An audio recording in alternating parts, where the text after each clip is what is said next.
આત્મા બાહ્ય વસ્તુને જોતા નથી. માણસો બહારની વસ્તુને જોઈ, પણ પરમાત્મા આંતરિક વસ્તુ, અંદરની વસ્તુને જોતા હોય. જો એક ગામની અંદર એક ખેડૂત ઇન્કમનું કંઈ સાધન નહીં મળે, પણ જ્યારે દરિદ્રતા ભોગવી અને એમણે એમ થયું કે હવે તો કંઈક ને કંઈક આજનો દિવસ ચાલે એવું કંઈક લેતો આવું, પણ એમના આંગણામાં એક કિચડ હતું અને એ કિચડની અંદર એક સરસ કમળનું ફૂલ ખીલી રહેલું. બધા ધ્યાનથી સાંભળજો. એ કમળનું ફૂલ ખીલેલું હતું એટલે એ ખેડૂતે એ ફૂલને તોડ્યું અને બજારમાં વેચવા જતો હતો. પણ ત્યાં ખબર પડી કે કોઈક સંત મહાત્મા આ જગા પર આવવાના છે.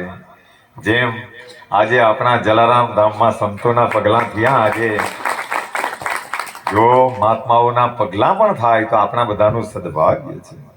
તો એ જ્યારે લઈને નીકળ્યો અને ખબર પડી કે કોઈક સંત મહાત્મા આવવાના છે, એટલે ત્યાં એ ફૂલ ખરીદવા માટે લોકોની લાઈન લાગી ગઈ.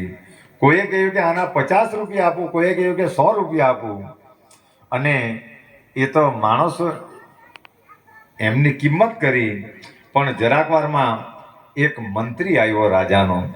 એણે એમ કહ્યું કે તું મને આ કમળનું ફૂલ આપી દે, મેં તને 2 સોનાના સિક્કા આપું.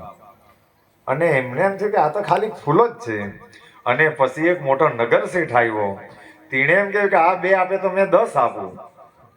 અને પછીથી તો રાજાનો પ્રધાન આવ્યો કે આ ફૂલ અમને આપ, એ જો સંતને આપું તો સંત આનંદ પામે, અમને કંઈ સારા આશીર્વાદ આપે.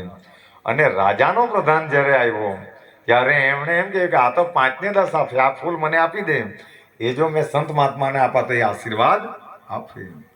એટલે આ લોકો તો 5-10 આપે, પણ મેં તો તને 100 સોનામાં હરોળ આપું. તો ત્યારે એ ખેડૂતે એમ કહ્યું કે મેં વેચા તો તમને આપે ને મને, એટલે આજો આટલું અનમોલ છે તો મેં જઈને સંત મહાત્માના આશીર્વાદ લઈ આવું. અને એ ખેડૂત સંત મહાત્મા પાસે જ્યારે એ ફૂલ અર્પણ કર્યું એમણે, અને જ્યારે સંત મહાત્માને એમણે એમ કહ્યું કે મેં તો લાવેલો તો ખાલી એક સિઝનનું એક ફૂલ જ, પણ આટલું અનમોલ હતું કે એને હજારો સોના મહોરો પણ મને આપવા કરી, પણ મને તમારા પ્રત્યે ભાવ છે એટલે ખાલી ને ખાલી આ તમને મેં ચડાવી જાઉં.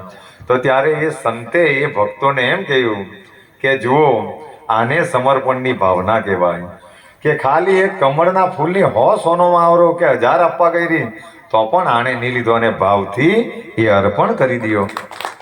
આને ભાવ કહેવાય. એટલે ભગવાન બાહ્ય વસ્તુને જોતા, એ તો ભક્તોની આંતરિક ભાવના કેટલી પ્રબળ છે એના પર એ ડિપેન્ડ રહે. અને આપણે બધા સદભાગી છે કે આપણે જ્યાં ત્યાં જઈએ તો આવા વિષ્ણુ સહસ્ત્રના પાઠો કરતા છે, એટલે આમ હંમેશા આનંદમાં. જો આ બધાના ચહેરા પર આનંદ છે, કારણ કયું કામ કરે?